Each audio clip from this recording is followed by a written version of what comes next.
अपने घरों में लकड़ी का फर्नीचर बनते हुए देखा होगा।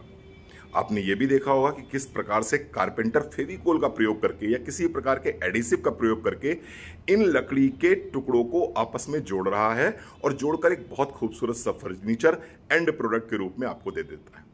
साथियों, इसी तरह से हमारा शरीर है। हमारे शरीर की हड्डियां एक दूसरे से जॉइंट्स के माध्यम से जुड़ी हुई हैं।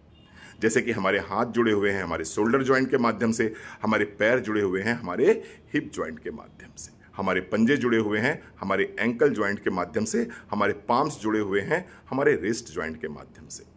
अब ये जब जॉइंट कट कट करने लगते हैं या इन जॉइंट्स में जब दर्द होने लगता है या इन जॉइंट्स में जब रेडनेस आने लगती है तो बहुत पीड़ा होती है, बहुत तकलीफ होती है और डॉक्टर इसको बोलते हैं कि ये आर्थराइटिस हो गया। सवाल इस बात का उठता है कि सर आर्थराइटिस हुआ क्यों?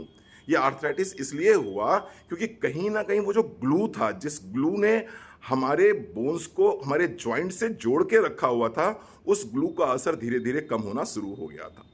जैसा कि आप सब जानते हैं, मैं बता चुका हूं आपको कि प्रत्येक साल 30 वर्ष की उम्र के बाद में हमारे शरीर में कोलेजन का बनना कम हो जाता है और हर साल लगभग 1.5 से 2% कोलेजन कम होता चला जाता है। और यही कारण है कि 50 वर्ष की उम्र आते आते हमारी बॉडी का 50% कोलेजन खत्म हो चुका होता है। और 50% कोलेजन अगर खत्म हो चुका होता है तो क्या होगा?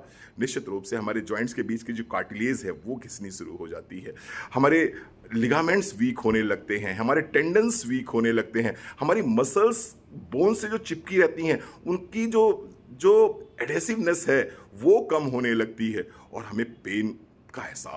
तो अगर हम चाहते हैं कि हमारे जॉइंट्स स्मूथली काम करते रहें, हमारे जॉइंट्स में किसी प्रकार के खटखट की आवाज़ ना आए, कोई पेन ना हो, कोई रेडनेस ना हो और बढ़ती हुई उम्र के साथ जो आर्थराइटिस का रिस्क बना हुआ है ये रिस्क कम हो जाए, तो हमें करना क्या होगा?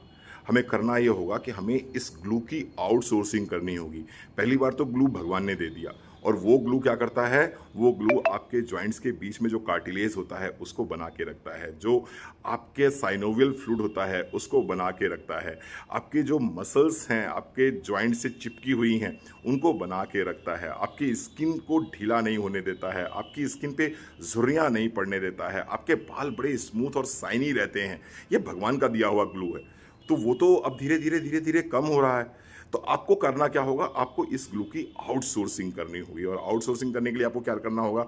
आपको कोलेजन के 2 चम्मच प्रतिदिन नियम से 250 ml पानी में घोल के लेना होगा। आप लगातार ये 3 महीने लेके देखिए और निश्चित रूप से आपको बहुत बहुत बहुत रिलैक्स मिलेगा जॉइंट पेन में, आपकी स्किन के ग्लो में, आपके हेयर्स में, आपके नेल्स में। एक तरह से कह सकते हैं कि आप एक बहुत ही बेहतरीन नया जीवन पा जाएंगे। कोलेजन के 2 चम्मच 250 ml पानी में घोल के दिन में 1 बार।